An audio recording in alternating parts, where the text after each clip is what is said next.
4, 3, 2, 1.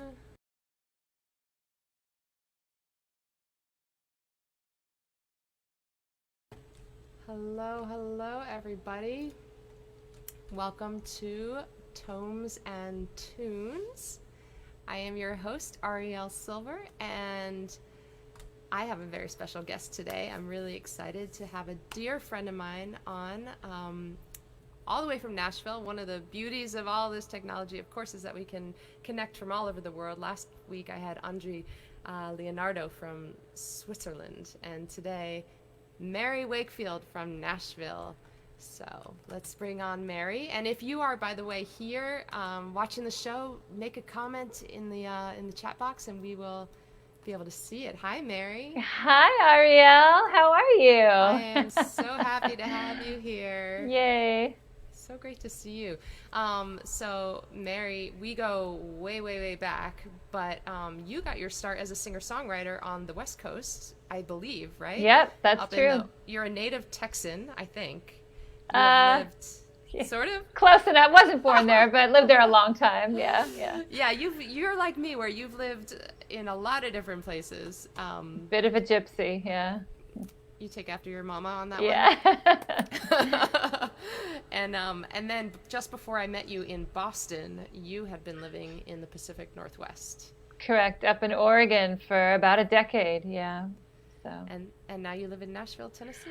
And now we're Nashvillians. Yeah, it's been 15 years we've been here, which is crazy. So it's amazing. Yeah. I remember when you left Boston, we were both living there. And you and I, before the show, I was remembering about a song I had written upon your departure. It was like a "See you later, old friend." Yeah. Wish you well kind of song. And I think, I'm not sure if I actually remember you driving away from Boston. I probably didn't literally see you off. Oh, but because man. of that song, I have that imagery in my head all the time. Oh, yeah. Well, and you were very much a part of our arrival in our apartment. We had no electricity yet. We were no air conditioning, no anything. But you had sent us a care package with a bottle of wine and 2 glasses and a wine bottle opener, which was very important because ours was packed away. So we arrived in our new apartment in the dark, and at least we could pour a glass of wine and do a cheers. So that was fabulous. Oh my gosh. Wow, what a memory you have. Oh, yeah. Well, I remember many parties at your house, at your apartment in Boston. Especially, I remember holiday seasons in your apartment where there was always a big pot of mulled wine or glug on the stove, and there were pastries and shenanigans. Shenanigans, absolutely. Like our whole crew of musicians and songwriters from that era. Yeah. What a time. Yeah. Yep. And what a time we're in now. So. Yeah, it's kind of crazy. And, so I perform with my husband, Nomad, for anyone that isn't familiar with us. And we were just talking today about how, and usually we're not even in Nashville in the summer. This is our big travel time. And last year, this time, we were in Europe. 2 years ago, this time, we were up in Alaska. And this has been our first full summer in Nashville, really ever. And you know what? It is hot and muggy. And we're like, I kind of forgot that it would be this way. And there might be a thunderstorm later. So it's full-on summer in Tennessee here. Wow. Yeah. I'm familiar with the southern summers.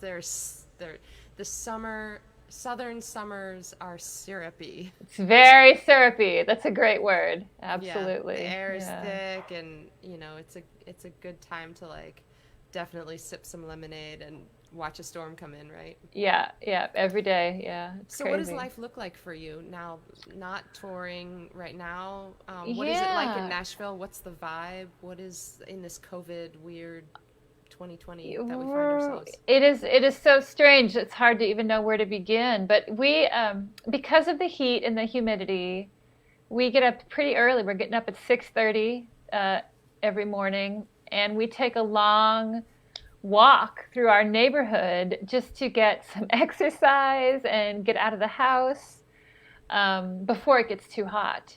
And there's a coffee shop about a mile and a half from our house that has outdoor seating. And so we usually, we'll take our masks, we'll go in, we'll order the coffee, and then we can sit outside, socially distanced, and, just be a little, like, not super social with people, but at least be kind of around other people, from a distance and be outside.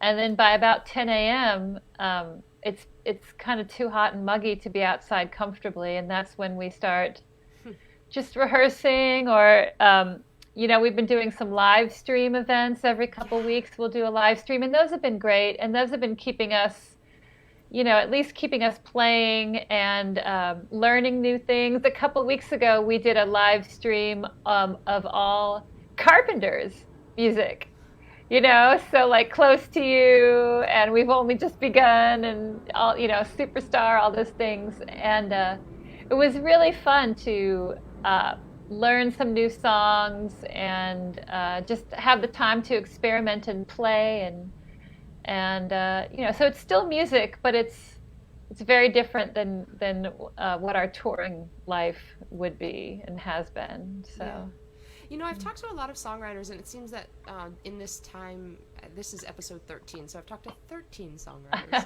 on the show, and it seems that in this time, some songwriters are feeling super prolific. They're at home. What else are they to do? They're writing. And then other songwriters, like me, haven't written a single new song during this time. And I'm doing a lot of other writing, so I don't feel in any way creatively blocked. Right. But in terms of for you, where are you? Are you writing a lot? Are you learning Carpenter songs and that sort of thing? And so you're sort of feeding your inspiration, or what is your creative process right now? Is it different than what it normally is? Well, I find myself writing. Well, I started writing a coronavirus journal. I started that months ago, and at first it was pretty literally like, went to Home Depot today, half the people weren't wearing masks or whatever, and I remember that post that you put on Facebook. Oh yeah, by the way, right. That Home Depot post. Yeah. So you talked about how the lines to get into the store, you were spaced 6 feet apart vertically, but not horizontally. Right, so the line doubled back on itself like a tight U. So it's like you were 6 feet apart, but then you were right next to the P. It was kind of, it took Tennessee a little while to figure it out, but I think we're doing better now, thank goodness. And now everywhere we go, I would say 98% of the people are wearing their masks, which that wasn't the case in the beginning. So that was kind of, but so that, I'm definitely writing, and that sometimes, now that we've been, going on for months and months, it's not so much about masks or whatever. It's more, if I'm thinking about the protests that are happening and social justice issues or whatever. So I'm just kind of writing whatever I think about, in journal form or in essay form. And so I'm definitely still writing. You just reminded me that you are really a marvelous essayist. Thank that you. is something that I don't think about when I think about you. I think of you as a songwriter first, and as well, I think of you as my friend and as a songwriter, and sort of those two things are different, very different, but side by side. But the essay part of it, the essayist part of you, is something that I didn't discover for many years until after I lived in California and you lived in Tennessee. Right. Probably on Facebook. Facebook gives you Probably. a chance to kind of post. Yeah, well, yeah, and I do have a journalism background, actually, now that I think about it. I do. Well, I have a philosophy degree, which a lot of writing in philosophy, and then I did work at 2 different publications, a newspaper in Oregon and a magazine here in Nashville. So, I've always been a writer as well as a songwriter. And yeah, that's something that, and so and now I feel a little bit freer as far as, the writing, especially in my own journal. So I don't post every single journal entry, if it's something that I think might be interesting for other people to read or whatever. But I'm definitely writing several times a week, if not every day. And the other thing we have on our mailing list is doubles as a Song of the Month club. That's right. For everyone that signs up. So I've got a minimum homework assignment of one new song per month. And sometimes, I'll write, several songs a week if I'm having a really prolific week. But it's good to kind of have a minimum amount of work that I know I've got to do. And August's song is already written, so that's good. That's amazing. But it's good to have these little, for me, it's good to give myself little deadlines and have little assignments, because that way I'm ensured that I'm going to write a little bit of something kind of all through the year. There's a little bit of writing that must be done, and that it's worked really well for me to have those deadlines and have those assignments. So. And from the listener standpoint, it's also beneficial to us that you have those deadlines, because then we get new music. Yay. Yeah. And I totally get it myself. I have deadlines as well. At the beginning of the year, I did have a song a week that was my own deadline that I was doing. But then when the pandemic hit, it was such a bewildering time, that transition. Yeah. Anyway, at some point in time, I'll pick that back up, and we'll see yeah, what happens. Yeah. Deadlines are good. I find for me that works really well. I see Liz Teutsch is here. I'm glad that you saw that. I was about to tell you. That's so exciting. That's Yay. part of the Boston crew. Yeah. Oh, so fabulous. Mary, speaking of writing, yes. Have you been reading lately, and what have you been reading, if so? Yes. So I actually debated whether I was even gonna be completely honest here, because I'm reading two different books, and they are the polar opposites of each other. So the first one is Michelle Alexander's. How do I have to do this? Like this. The New Jim Crow, which is mass incarceration in the age of colorblindness. It's social justice, obviously nonfiction. The book was written 10 years ago, but this is the 2020 edition. So there's a new 40-page foreword by the author, and it's still completely relevant, and it is a heavy read, but I think it's an important read, and I'm learning a lot, and I feel like it's part of my duty as an American and a human being to educate myself more on some of these issues. And there's some things in here that I feel like I kind of was already maybe aware of, but maybe not all the backstory or all the connectedness. And I'm learning so much, and I'm so grateful that there's a book like this that I can be reading and learning. So that's what I started reading, and I've been reading. I'm about halfway through, and I've been reading it for about a month now. But I started to kind of feel like I needed at times I need to take a little break from this book. And so this was the part I was like, am I really going to admit that I'm reading this? But I am reading The Beach Club by this woman, Ellen Hildebrand. And I don't know if you're familiar with her. I think she's probably got a dozen novels now. And they're all it's a summer read. All of her books are set on Nantucket Island, where she lives. And they're all just what they look like they're going to be, just what you think they're going to be. I would read it just for Nantucket, though. I love Nantucket. She does such a great job of describing Nantucket. She does a great job of describing food and wine. And she does a great job of character development and backstory. This is not like a trashy novel. It's a very easy to read novel. You could read it if you were on the beach or by the pool or wherever. It's commercial fiction, but it sounds like commercial fiction, but well written. But well written. But well written, and you find yourself really caring about these characters. It's not. I wouldn't say it's high literature. It's not going to really change your life probably in any way. But for me, it's a good pairing with the new Jim Crow, because it's good to like get deep and get heavy and really do some good work and broaden your mind. And then every once in a while, you could take a little break and kind of escape into an easier fictional world with lobster and wine and beaches and Oh my gosh. romance or whatever. So that's it. I'm being honest. I'm reading these 2 books. I totally get it. I am reading. I'm reading a few different books right now. I have been on a Toni Morrison kick, so I read Beloved earlier this summer, and in these episodes I shared for many weeks passages from Beloved, and I feel like I wouldn't mind just reading Beloved aloud piece by piece online if anybody wanted to listen to me read it in episodes 10 minutes at a time. There you go. But after Beloved, I thought I had a few other books of hers on my shelf that I hadn't yet read, and I was hoping I had Song of Solomon, which I don't. So I'm actually, over the last few weeks, I've been sort of putting together a book order I might have to break down.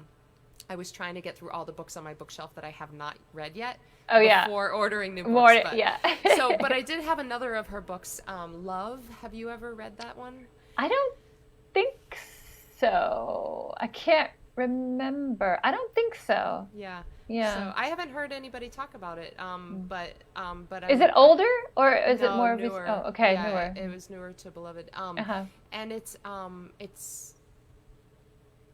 I'm trying to place where it is set. I'm actually not sure what time it's set in. Technically, it's a beach read because it takes place in a beach town. Oh, there you go. And the language is beautiful, and I have been so tired at the end of the days. This is sort of my book to like lull me to sleep.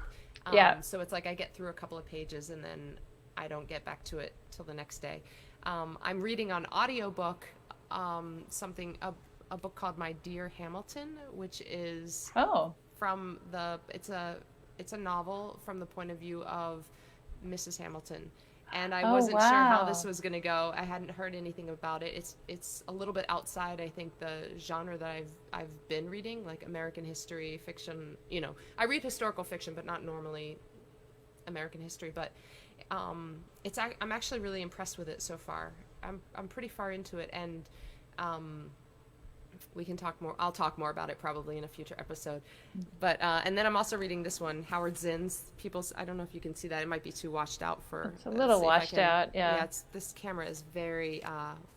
The white balance is not perfect. But People's History of the United States by Howard Zinn. Oh.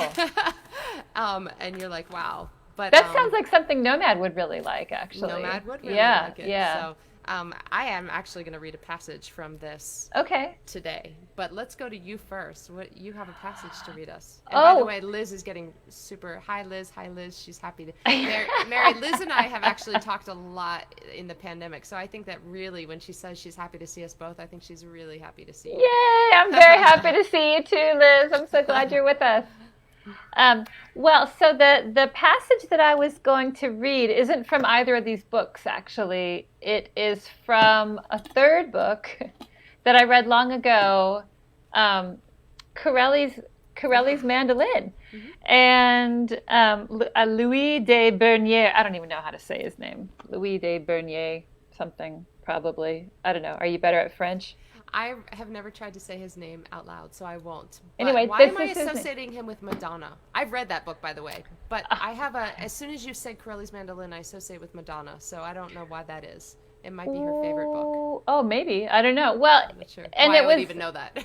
It was made into a movie a while back with Nicolas Cage, and I saw the movie. The movie was not that great. So if you've seen the movie, I haven't. And you were like, the book, however, is beautiful. Yeah, beautifully written, a work of literary art, I would say. And Nomad, my husband, Nomad, and I were reading this book together while we were engaged and planning our wedding, which was 15 years ago now. Which I was at. Which Arielle was at.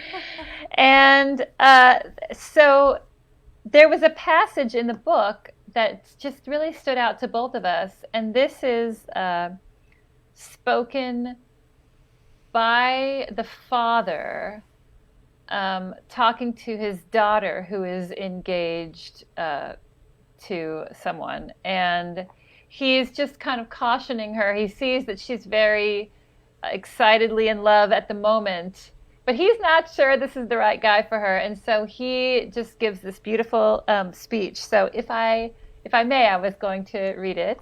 Please do. All right, so here we go. Love is not breathlessness. It is not excitement. It is not promises of eternal passion. These things relate to being in love, which anyone can do. Love itself is what is left over when being in love has burned away. Love is when your roots grow towards each other underground, and after all the pretty blossoms have fallen from your branches, you find that the two of you have become one tree, and that your roots have so entwined together, it is inconceivable that you should ever part. And I loved that passage so much that we actually had my brother read it at our wedding. And we didn't stop there, because about a year or so later, we turned it into a song. And it's the song that a little bit later, I was going to play for you. Oh. A song called Roots. Yeah, so. I was going to ask you, and please pardon the helicopter because I live in Los Angeles. I know.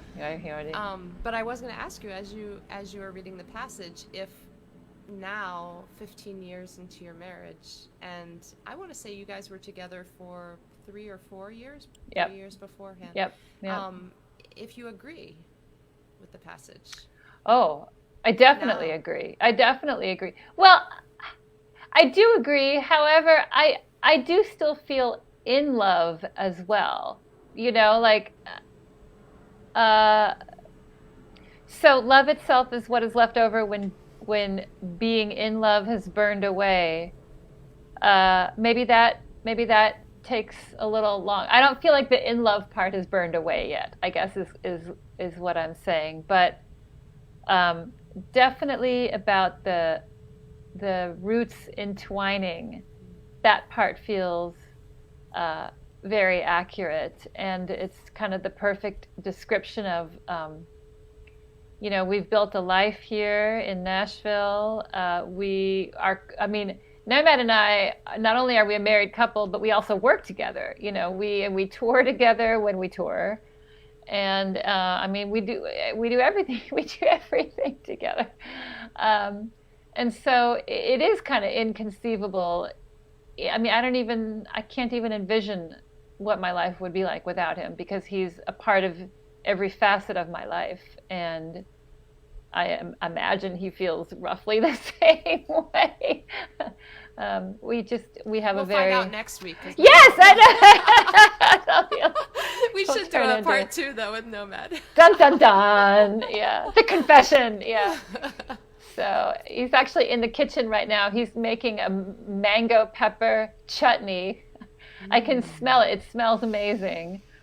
And we, on our morning walk this morning, early morning walk, we found a peach tree that was producing, and we borrowed from our neighbor, a couple of peaches, and he's added some peaches to so it's the peach mango pepper chutney. It smells divine. So that sounds amazing. I can smell it now as I'm talking to you, and I'm sorry that you all can't smell it. I wish I could send it through cyberspace. But I happen to know that Liz is very allergic to mangoes, so maybe. Oh no! Okay, maybe it's for the best. Cyberspace is the only way she can take mangoes. Okay. Well, if you don't mind, I'll share a little passage here. It's very short, and then we'll hear that song that you wrote that's related to that.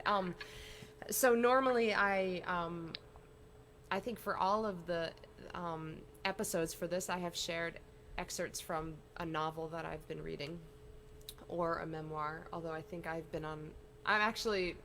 teaching a memoir writing class right now, so I'm also sort of rereading a couple of memoirs that I have already read. There's a lot of reading going on right now. Yeah. But I wanted to share this passage because the context of this is that in 1840 there was a World Anti-Slavery Society convention in London. Wow. In 1840, and that one of the results, or one of the things that was one of the activist movements that was inspired coming out of that was some conventions for women's rights specifically, and so the first women's rights convention in history was held in Seneca Falls, New York, soon thereafter, and then that in itself inspired a couple of other similar conventions. And in 1851, in one of these other women's conventions, I'll just read right from here. An aged black woman who had been born a slave in New York, tall, thin, wearing a gray dress and white turban, listened to some male ministers who had been dominating the discussion. This was Sojourner Truth. She rose to her feet and joined the indignation of her race to the indignation of her sex. And this is what she said, an excerpt. That man over there says that woman needs to be helped into carriages and lifted over ditches. Nobody helps me into carriages or over mud puddles or gives me any best place. And ain't I a woman? Look at my arm. I have plowed and planted and gathered into barns, and no man could head me. And ain't I a woman? I would work as much and eat as much as a man when I could get it, and bear the lash as well. And ain't I a woman? I have borne 13 children and seen 'em most all sold off to slavery. And when I cried out with my mother's grief, none but Jesus heard me.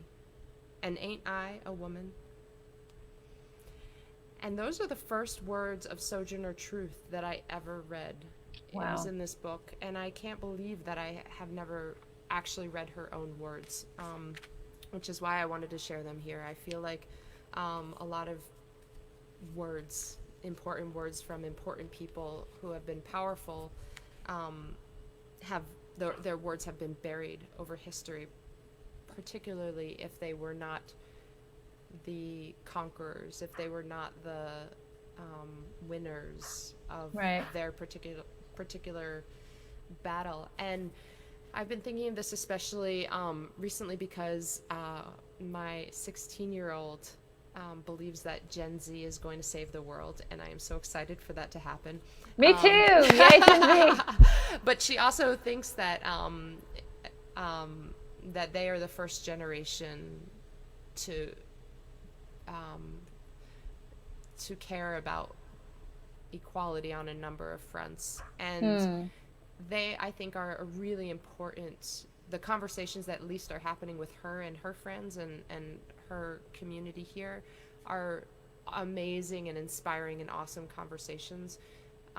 And at some point in time, she will understand the context that, you know, we're all standing on top of the people who have come, you know, standing on the shoulders of giants, and we are all, you know, the work that the Gen Z community is doing, and it will continue to do, is standing on the shoulders of the generations that came before. I mean, I just, when I hear her talk about trans issues, and she calls her generation the gay generation, the gayest generation, I think of when Ellen came out on her show Ellen in the 90s, and you know how just because she came out didn't mean that that was the first time that queer issues had, you know, been on screen or on stage, but it yet was still a radical moment in entertainment history. Definitely, right? yeah. And you know, so it's like building, but at the same time, when I think back to this Sojourner Truth and the women's rights conventions that were happening, you know, in the early mid 1800s, you know, you start to see how long some of these issues of justice carry on. We get impatient when it's not resolved in one generation, you know, or when there's rollbacks of rights, you know, and the fight for it. You know, we think it's obvious, and at some point it becomes obvious to everybody, and that's the tipping point. But Yeah. Yeah. So, so I wanted to share that. Yeah, that was amazing. Thank you for reading that. I don't know if I've ever read her actual words either, now that you mention it, but that was really powerful. Yeah, I loved yeah. it. Yeah. And there are a few other, I mean, I like, one thing I like about this book, A People's History of the United States, is that um, the words of the people are shared. Mm-hmm. You know, not just the words of the so-called great orators who were able to stand on the podium and accept their position as president or some other, you know, obviously powerful position, but you know, he shares the words of some of these people who were in their own way incredibly powerful and who have made a difference, even if the difference hasn't been, I guess, As so well obvious. documented. Yeah, Yeah. yeah, Yeah, yeah. yeah, yeah, yeah. So, Yeah. yeah. So play us a song, Mary. Play us a song, she says. Okay. I'm gonna mute myself. Oh, okay. Back up a little bit here. So this is the song that I wrote with my husband Nomad, based on the idea in the passage that I read from Corelli's Mandolin about the roots going together underground. So it's a song called Roots.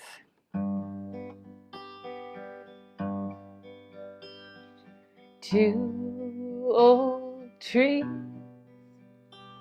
without a blossom, without a single shining leaf, gnarled and broken, but underneath there's magic working, souls are swirling, and spirits meet with no words spoken.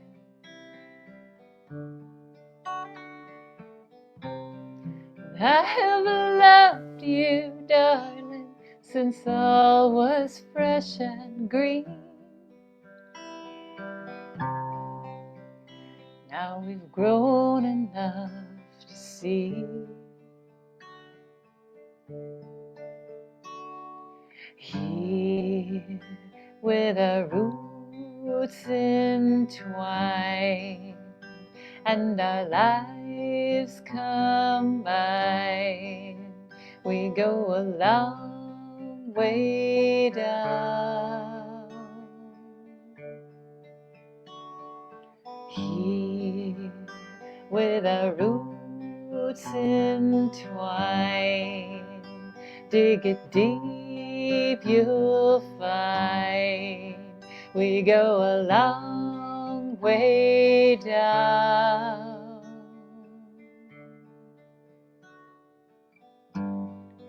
Beauty fades by the hour, some pale flower. I was afraid, but now I'm ready. 'Cause joy remains. It's overwhelming, always spilling over, at the same time strong and steady.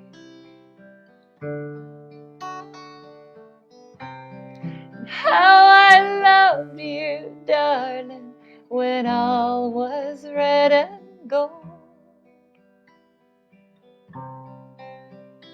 That was long ago, I'm told.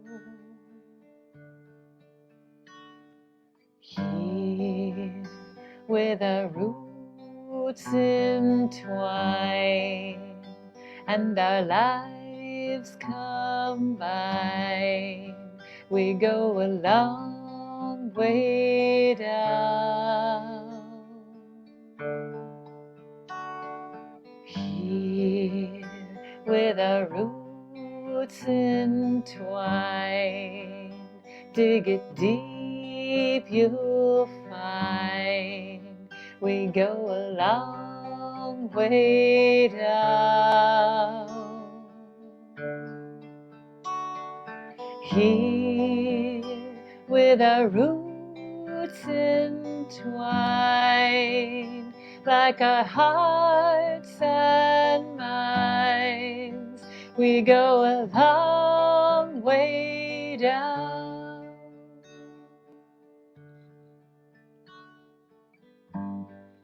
Two old trees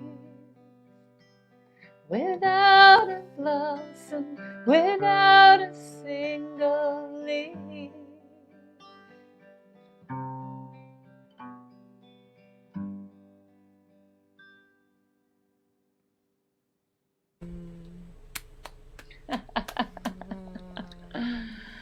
I was singing along. Yay! Oh, so lovely. Oh, thank you. Yeah, that song, it's funny. It kind of turned out to be, it's like the perfect 50th wedding anniversary song. So we've played it for a couple people celebrating a deep anniversary. So it's kind of nice to have a song like that. Yeah.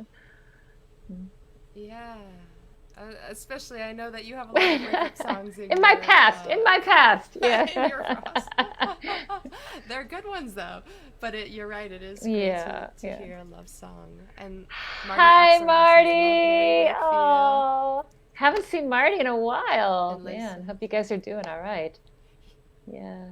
He's going to be on the show. He's going to be on the show in fabulous. A few weeks. Yeah, I think in September, actually. Kyle. I'm Kyle. Okay, Kyle, reach out to me. Thank you all for chiming in. It's really great to see the comments. It makes us feel like, I don't know, it just feels like a community. And when I started this show,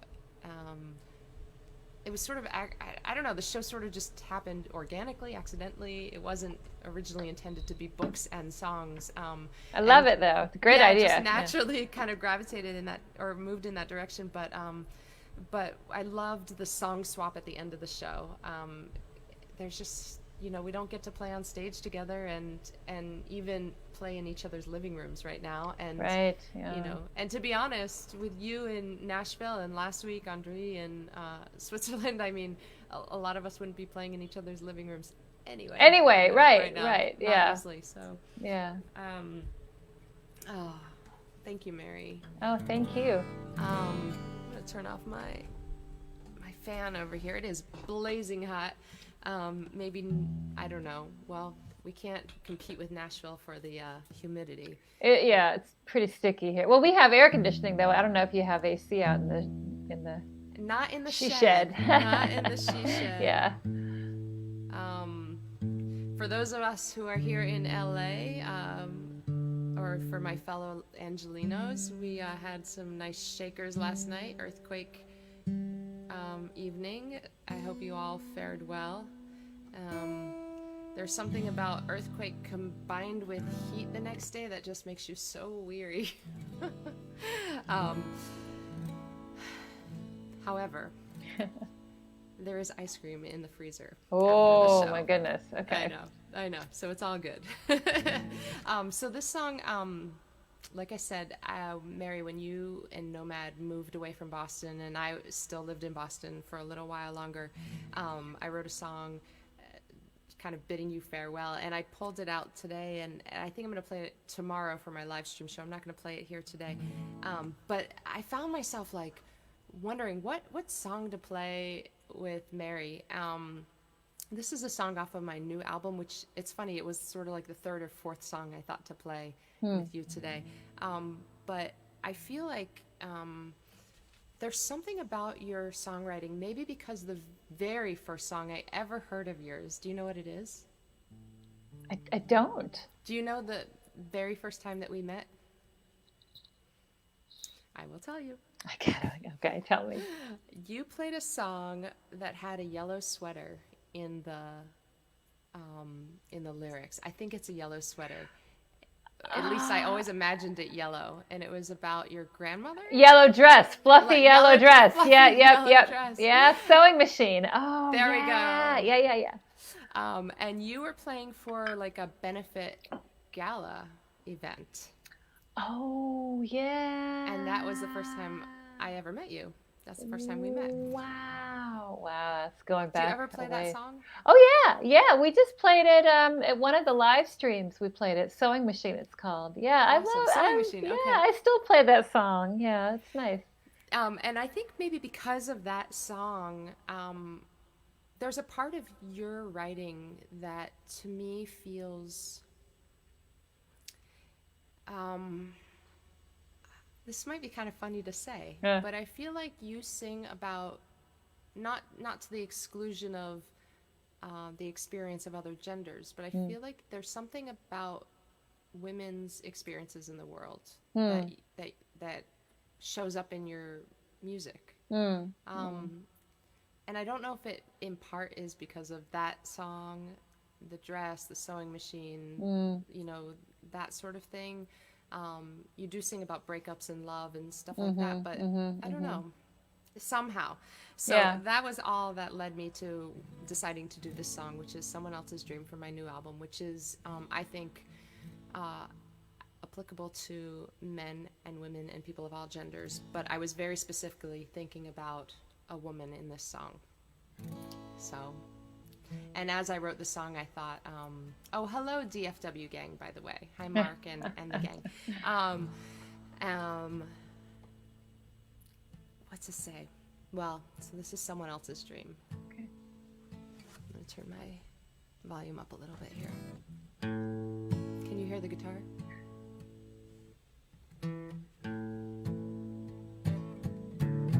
There we go, tempo.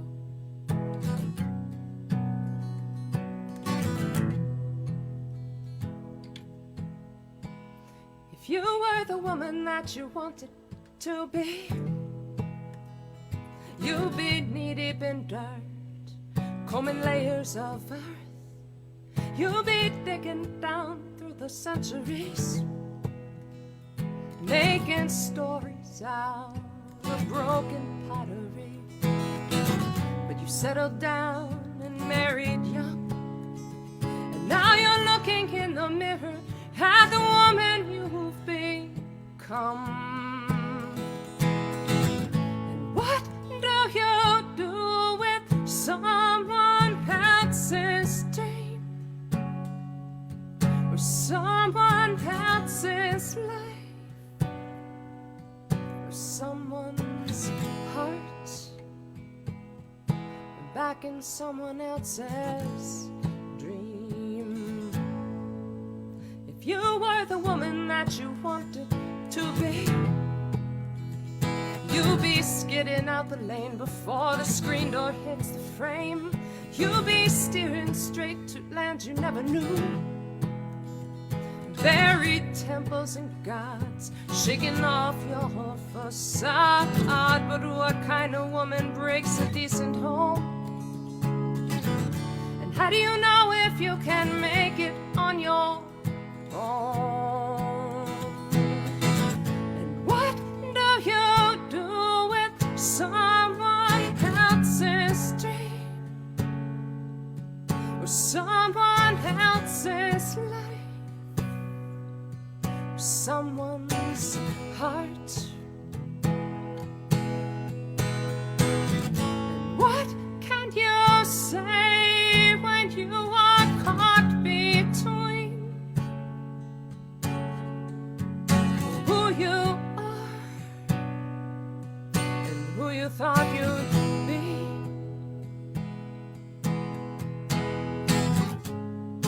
Why do you shove the pieces of yourself under the rug? And what do you do with someone else's dream, or someone else's life, someone's heart? And what can you say when you are caught between who you are and who you thought you would be? back in someone else's dream. Or someone else's dream.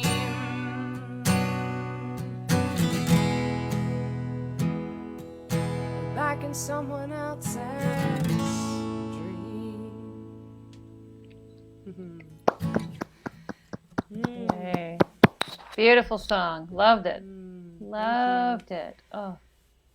You know, it's funny. I don't know if you've ever had this experience with songwriting, but you know, after you write your song and then you record it and then you go through the whole process, packaging it, however you're going to do distribution, marketing, blah blah blah. You know, a lot of time goes by, and you don't necessarily hear every line of the song as you had when you first wrote it.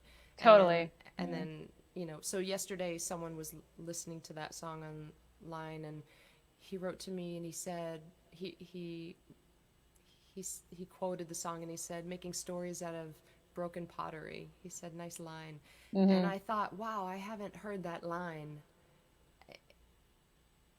in a really long time, you know, even though I've sung it, you know, I haven't heard it. And when he reflected it back to me, I was like, oh, that's right. Like, it really kind of hit me. Yeah, that was a beautiful line. I loved that line, and about digging in the dirt too. It was like really great imagery there too. Thank you. And I feel like that's probably what we're all really missing. You know, even in a live stream or in something like this, at least you and I are kind of talking in real time. But that audience feedback, you know, that part about having your lines mirrored back to you, or you see which parts connect with particular people in a particular given day or time, and for me that's really what feeds my soul is those connections that you get to make with people in real time. And I mean, I'm grateful to have things like this where you can still keep in touch with the community and share music, but it's not the same as performing in a real space. You can't see the tears. You can't see like the smiles or like that, you know, like those lines that hit people. And on the other side, you can't see those parts of the song where people are like, oh, do another verse. Good God. Yeah, right. Yeah, I know. Right. Yeah. And that's important too. To get that kind of feedback is really crucial. And it really is. It's a challenging time for all of us, you know. Yeah. And so, Mary, when is your next? You've been doing some live stream shows with Nomad, the two of you. Yes, when is your next we show? have. Let us know when we can see you. So we will do. We've been doing the second and fourth Fridays of each month, so 2 per month. And so since July had 5 Fridays, we're not going to do one again until August 14th, which is the second Friday in August. So August 14th at 5 p.m. Pacific time. Which is 7 p.m. Central for us, 8 p.m. on the East Coast. And that's on Facebook Live. Yeah, it's a Mare Wakefield Music page on Facebook. So Mare Wakefield Music, everybody, make sure you Mary with an E. like that page. Yeah. Yeah. Great. Cool. Yeah. Well, Mary, thank you so much for being here. Thank you so much. An honor or a pleasure.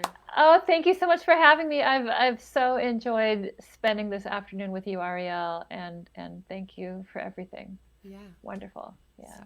And bye, Liz. Bye, Marty. Bye, everyone. Thank you all for being here and tuning into another Tomes and Tunes. And join me next Thursday and every Thursday, same time. And I'm starting to put the archives up on YouTube, so you can find them on my ArielleSilver YouTube channel. So make sure you find that. And I will see you either tomorrow for my Friday Arielle's Acoustic Happy Hour show, or next week for Tones and Tunes. Until I see you next time, take good care. Bye, everybody.